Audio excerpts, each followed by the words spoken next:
Stephen Miller says anyone who works in New Hampshire knows that this happened, except every big-name Republican there, Republicans I'm speaking to, say that it did not happen. Miller says, look to you, sir, for the evidence. Where is it? Okay, well, I just got off the phone with the New Hampshire Secretary of State, Bill Gardner, and he said that, as you know, New Hampshire is a same-day registration state. And on Election Day, November 8th, 2016, 6,000 people registered in New Hampshire using an out-of-state driver's license as their form of identification. Of those 6,000, over 6,000, just under 3,000, so just under half, used a Massachusetts driver's license. Now, some of those are going to be legit. They're going to be people who just moved to New Hampshire and hadn't yet got a New Hampshire driver's license. But many of those will be out-of-state residents who voted in the state. And then we will have more information at the end of this month because New Hampshire just joined a 30-state program where we compare data across states. And Kansas is the host of that program. And we will see how many people voted in both New Hampshire and in another state among the 29 other states. So we'll know exactly what that number is. You truly do believe that thousands of people came in from Massachusetts to vote in New Hampshire on Election Day? What I know from the New Hampshire Secretary of State's office is just under 3,000 registered on Election Day with a Massachusetts driver's license. 6,000. And what I'm saying is 6,000 from some other state's driver's license. Of those 6,000, just under 3,000 were were Massachusetts. And so we do know that a lot of people did that, and we will have data at the end of the month how many of those 6,000 people voted in both New Hampshire and in one of the other states on Election Day in 2016. Mr. Secretary, data at the end of the month, and you're saying, no, but here, wait a second. Stephen Miller, over the weekend, just yesterday, said that thousands did vote illegally.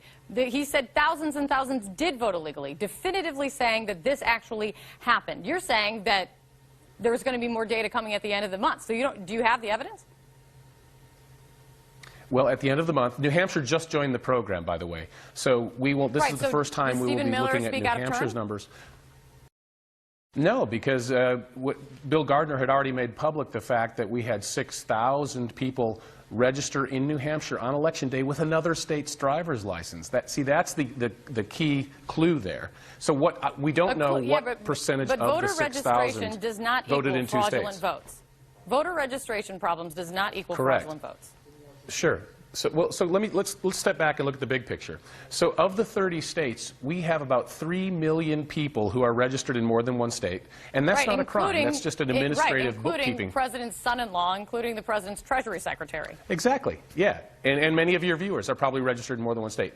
But what is a crime is if you actually vote in both of those states or in more than two states. Of course it's a crime. And but where is the evidence of this widespread, rampant, millions of people voting? If it had happened, why haven't we seen it, Secretary? Well, actually, I don't know if your network has covered it, but in my state, just people voting in Kansas and another state, my office prosecutes it. I just got that prosecutorial authority a year and a half ago. We've already filed 9 cases. From the notes that I saw, you've we have 9 6 cases. guilty pleas. Right. 6 guilty pleas, 1 dismissed, 2 pending. That says January 25th. 9 cases does not rampant, widespread voter fraud make. And the 9 cases are just the ones at the top of the list. We've got many more in the hopper. We have a very small office. We've only got about 2 attorneys working on these cases. So there will be more coming out. But my point is Kansas is a small state. And if you've got a significant number of double votes, fraudulent votes in Kansas, take a state that's very large, like California or Texas, or take a state like New Hampshire, where people flood in every year because of the very popular New Hampshire primary, which draws so much activity. I spoke with a former Attorney General, a man who has been in New Hampshire politics for decades. The way he described this when talking about people being bussed in from Massachusetts to New Hampshire to vote on Election Day, not based in reality. Responsible. It's like the Yeti. You can keep talking about it, but you're not going to find it. This is a Republican. Well, let's not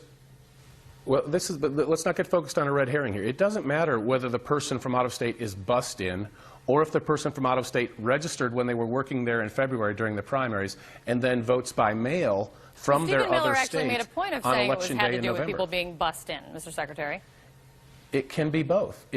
Non-New Hampshire residents can vote in New Hampshire either by being bussed in or driving in themselves or by voting by mail from their home state of Massachusetts or New York or wherever it is. And we will have some much harder numbers. Right, but at you the know end the of the folks in month. New But look, hey, Hampshire, we've got folks in New 6,000 Hampshire, people. Mr. Secretary, folks in New Hampshire also voted and elected a Republican governor in that very same election. How often is it that people who are going to Sure. be brought in, no matter what, to vote illegally are going to split a ticket? Well, you know, one of the interesting things we found in prosecuting this crime in Kansas is that both Republicans and Democrats do it. It seems people realize that they are actually registered in 2 states, and some people, a small minority, but some people are tempted to go ahead and cast ballots in both states, and it's a bipartisan problem. Small minority we don't know. Let's does say we not discover make millions and millions of widespread, rampant, illegal votes in this country. Well, but Again. in New Hampshire, But in New Hampshire, we have 6,000 prospective cases. We'll find out what percentage of those 6,000 are legit New Hampshire residents and what percentage are actually not New Hampshire residents. I appreciate it. I can't wait to see that evidence. As you know, But 6,000 the margin was pretty narrow, and but again, 6,000 prospective the margin was cases, pretty I can't narrow. wait It was to only hear about 1,000 it. votes. But what Stephen Miller and the president said over the weekend is this is exactly why they lost in New Hampshire. But- Not saying that these prospective cases, they in a said close they were race- illegal votes. But as you know, in a close race, which we had in New Hampshire, 1,000 vote Right, but you don't margin have in the the Senate evidence race, yet, Mr. 2,700 Secretary. vote Even if margin. this comes true in a month, you don't have the evidence yet. No. How's that? I just gave you the evidence from the New Hampshire. I gave you the evidence that is not yet conclusive from the New Hampshire Secretary. Prospective is not confirmed. And Prospective we'll does know, not mean illegal votes. And we will know at the end of the month what percentage of those 6,000 are cases of people who do not actually reside in New Hampshire. Well, then let us continue this conversation in 1 month. Appreciate it. Thank you so much, Mr. Secretary of State. Thank you. Thank you. Coming up next, news just in involving Trump's national security advisor, Michael Flynn, of course.